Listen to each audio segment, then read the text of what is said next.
දෙයක් කියන්නද? නිහතමානී වෙනවා කියන එක කිසිම අවස්ථාවක කිසිම අරමුණක් ඉෂ්ට කරගන්න උපක්‍රමයක් විදිහට පාවිච්චි කරන්න ඕනේ කුසලතාවයක් නෙවෙයි. අපි මිනිස්සු වගේම ජීවිතය දිහත් බලන අපේ මූලික දෘෂ්ටිකෝණය නිහතමානීකම වෙන්න ඕනේ. ඇත්තටම අපි නිහතමානී නම් මොනම හරි දෙයක් වෙනුවෙන් කාටම හරි කෙනෙක්ට ගෞරව කරන්න ආයාසයෙන් මතක තියාගන්න ඕනේ නැහැ. ඒක નિરાයාසයෙන් අපි අතින් වෙන්න ඕනේ දෙයක්. ඒ දේවල් එහෙම වුණාට අපි ඉන්නේ නිහතමානීකම ඉගෙන ගන්න මුල්ම අවස්ථාවේ නම් අපිට කාටම හරි කෙනෙක්ට මොනම හරි දෙයකදී වුණත් මතක තියාගෙනම ගෞරව කරන්න වෙනවා. අන්න එතකොට කාලයත් එක්කම ඒක අපේ ජීවිතේ ස්ථාවර චරිත ලක්ෂණයක් වෙනවා. සාර්ථක කියන කැටගරි එකේ ඉන්න බහුතරයක් මිනිස්සුන්ගේ රහස නිහතමානීකම. අන්න ඒ නිසයි මම කියන්නේ තමන් කවුද කියන පදනම හැදෙන්නේ අපේ පළල්ම මූලික චරිත ලක්ෂණය වෙන නිහතමානීකම හින්දා කියලා. අපි නිහතමානී වෙනවා කියන්නේ අහේතුකව යටහත් පහත්කමක් අනිත් පුද්ගලයින්ට දෙන එකවත් අවිචාරයෙන් හැම දේම පිළිගන්න එකවත් නෙවෙයි. සාමකාමීව විචාරශීලීව මේ දේවල් වලට මුහුණ දෙන එක.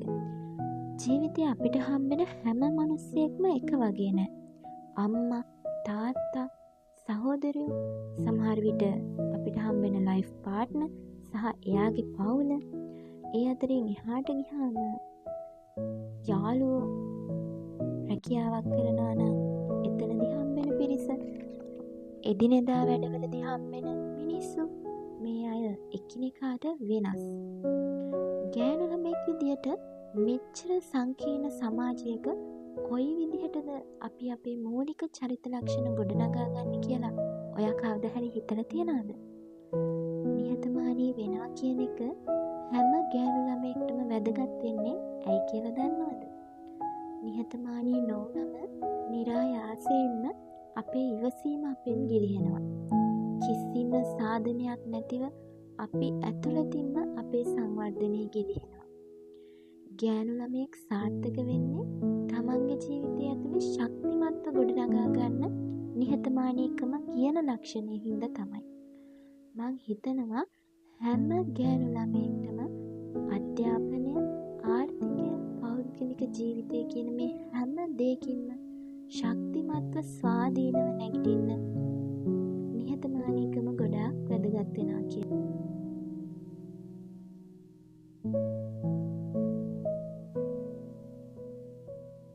ඔන්න ඔය විදියට මට වගේම ඔයාලටත් ලස්සන ආරම්භයක් දීලා මං පටන් ගන්නෙ මගේ සතියක අවසානයේ නිදහස් ඉරිදා දවසක්. මුලින්ම කියන්න ඕනේ ඇත්තටම අද මගේ බ්‍රෙක්ෆාස්ට් එක හෙල්දි නෑ. සතියක් ෂුගර් කට් එකක ඉඳලා හෙල්දි විදියට කෑම අරගෙන තමයි මම ඉරිදාට මං ආසම විදියට කෑම ගන්න බලන්නේ. ඒක මම ට්‍රික් එකක් විදියට පාවිච්චි කරනවා සතියක් ෂුගර් කට් එකක ඉන්න.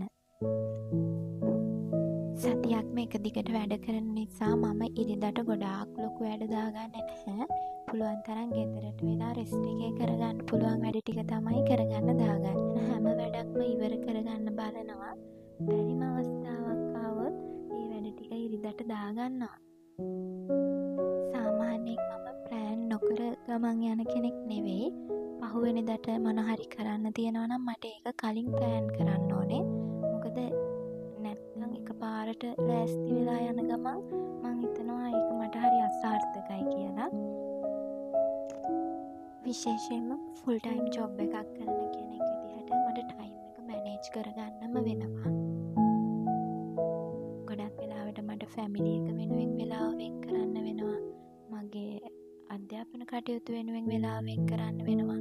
ජොබ් එක, පර්සනල් ලයිෆ් එක, සයිඩ් බිස්නස්, ස්ටඩීස් මේ හැම දෙයක්ම ස්ට්‍රෙස් නැතුව කරගන්න නම් අපි අතුලාන්තයෙන්ම හොඳ මොටිවේෂන් එකක් හදාගන්න ඕනේ.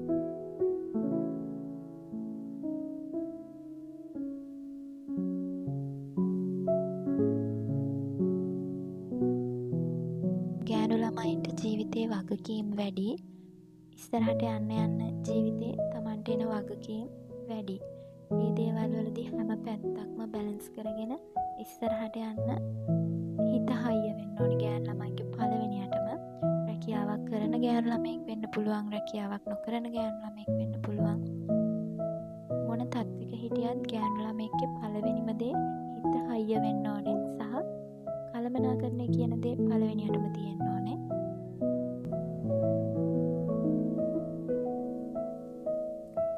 ෂුගර් ක්‍රේවින් එකක් ආවම වගේම ෆ්‍රී ටයිම් එකක් අරගෙන තව මගේ තියෙන වැඩකුත් නිදහසේ කරගන්න ඕනි වුණාම මං සාමාන්‍යයෙන් මේ වගේ තැනකට යනවා.